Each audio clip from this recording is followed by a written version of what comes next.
আসসালামু আলাইকুম বন্ধুরা, আজকের ভিডিওতে আমরা জানব পৃথিবীর অন্যতম বিলাসবহুল কাপড় সিল্ক বা রেশম আসলে কিভাবে তৈরি হয়। হাজার বছরের পুরনো এই কাপড় প্রথম আবিষ্কার হয়েছিল প্রাচীন চীনে খ্রিস্টপূর্ব ৩৫০০ সালের দিকে। তখন সিল্ক উৎপাদনের গোপন রহস্য কেবল চীনাদের কাছেই ছিল এবং তারা কঠোর শাস্তির মাধ্যমে এই গোপন তথ্য রক্ষা করত।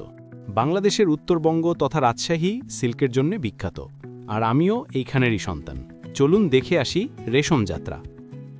রেশম তৈরি হয় গুটি পোকা বা সিল্কওয়ার্মের কোকুন থেকে। বিশেষ করে বম্বিক্স মরি প্রজাতির সিল্কওয়ার্মকে নিয়ন্ত্রিত খামারে লালন করা হয়, যাদের প্রধান খাবার হলো মুলবেরি বা তুঁত পাতার। সেখান থেকেই শুরু হয় সিল্কের বিস্ময়কর যাত্রা। প্রথম ধাপে সিল্কওয়ার্মের ডিমগুলো ইনকিউবেটরে ফোটানো হয়। ছোট লার্ভা জন্ম নেওয়ার পর দ্রুত বেড়ে ওঠে এবং প্রচুর পরিমাণ তুঁত পাতা খায়। তারা কয়েকবার খোলস বদলানোর পর শুরু করে কোকুন তৈরি করতে। প্রতিটি সিল্কওয়ার্ম একটি কোকুন তৈরি করার সময় প্রায় ৯০০ মিটার লম্বা অবিচ্ছিন্ন সুতো বের করে, যা থেকেই তৈরি হয় প্রকৃত রেশম। এরপর শ্রমিকরা সাবধানে কোকুনগুলো সংগ্রহ করেন এবং আকার, রং ও মান অনুযায়ী বাছাই করেন। ভালো মানের রেশম পেতে কোকুনের মান অত্যন্ত গুরুত্বপূর্ণ। এরপর কোকুনকে স্টিফলিং নামে একটি প্রক্রিয়ার মাধ্যমে ভেতরের পিউপা ধ্বংস করা হয়, যাতে তারা মথ হয়ে বের হতে না পারে। সাধারণত তাপ বা বাষ্প ব্যবহার করে এই ধাপ সম্পন্ন হয়। এরপর আসে ডিগামিং বা সিদ্ধ করার ধাপ। গরম পানিতে কোকুনগুলো সিদ্ধ করলে বাইরের আঠালো পদার্থ নরম হয়ে যায়। তখন শ্রমিকরা সতর্কভাবে কোকুন নেড়ে আসল ফিলামেন্ট সুতো খুঁজে বের করেন এবং একাধিক সুতো একত্র করে মজবুত রেশম সুতো তৈরি করেন। এই সুতোগুলো স্পুলে নেওয়া হয়, শুকানো হয় এবং মান যাচাই করা হয়। মান যাচাইয়ের পর সুতোকে পাকানো হয়, যাকে বলে টুইস্টিং। এতে সুতোর শক্তি ও স্থিতিস্থাপকতা বৃদ্ধি পায়।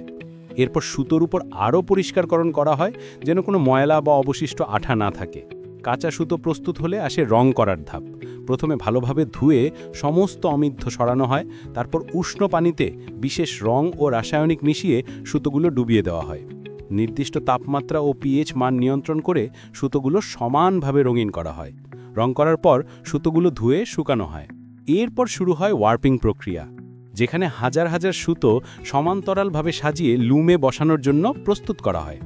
এই ধাপের নিখুঁততা অত্যন্ত জরুরি, কারণ এখানেই কাপড়ের চূড়ান্ত মান নির্ভর করে। এবার আসে আসল বুননের ধাপ। জ্যাকার্ড লুম সহ নানা ধরনের লুম ব্যবহার করা হয়, যা জটিল নকশা তৈরি করতে সক্ষম। উল্লম্ব ও অনুভূমিক সুতো একে অপরের সাথে জড়িয়ে তৈরি হয় রেশম কাপড়। প্রতিটি ধাপে শ্রমিকরা খেয়াল রাখেন যাতে কোনো সুতো ছিঁড়ে না যায় বা নকশায় ভুল না হয়। বুননের পর কাপড়কে ধোয়া, স্টিমিং এবং হিট সেটিংয়ের মাধ্যমে ফিনিশিং দেওয়া হয়। এতে কাপড়ের আকার নির্দিষ্ট হয়, টেক্সচার উন্নত হয় এবং প্রাকৃতিক উজ্জ্বলতা আরও বাড়ে। অনেক সময় কাপড়কে কুঁচকানো প্রতিরোধী বা পানি প্রতিরোধী করার জন্য বিশেষ রাসায়নিক প্রয়োগ করা হয়। সিল্ক কাপড়ের নকশা ও ধরন ভিন্ন হতে পারে, যেমন সাটিন, যা চকচকে মসৃণ পৃষ্ঠ তৈরি করে, আবার ক্রেপ, যেখানে অতিরিক্ত পাকানো সুতো ব্যবহার করে খসখসে টেক্সচার তৈরি হয়। প্রতিটি ধরন শুধু নান্দনিক সৌন্দর্যই নয়, কাপড়ের ভাঁজ ও পরার ধরনেও প্রভাব ফেলে। বন্ধুরা, গুটিপোকা থেকে শুরু করে বিলাসবহুল পোশাক পর্যন্ত সিল্কের এই যাত্রা হল মানুষের সৃজনশীলতা, ধৈর্য ও প্রযুক্তির অসাধারণ মেলবন্ধন। প্রতিটি ধাপের সূক্ষ্ম যত্নই সিল্ককে করেছে পৃথিবীর সবচেয়ে মূল্যবান কাপড়গুলোর একটি। ভিডিওটি ভালো লেগে থাকলে অবশ্যই লাইক দিন, বন্ধুদের সাথে শেয়ার করুন এবং আমাদের চ্যানেল যন্ত্রকথা সাবস্ক্রাইব করুন এমন আরও অসাধারণ ভিডিও পেতে। দেখা হবে পরবর্তী ভিডিওতে। সে পর্যন্ত ভালো থাকুন, সুস্থ থাকুন। আল্লাহ হাফেজ।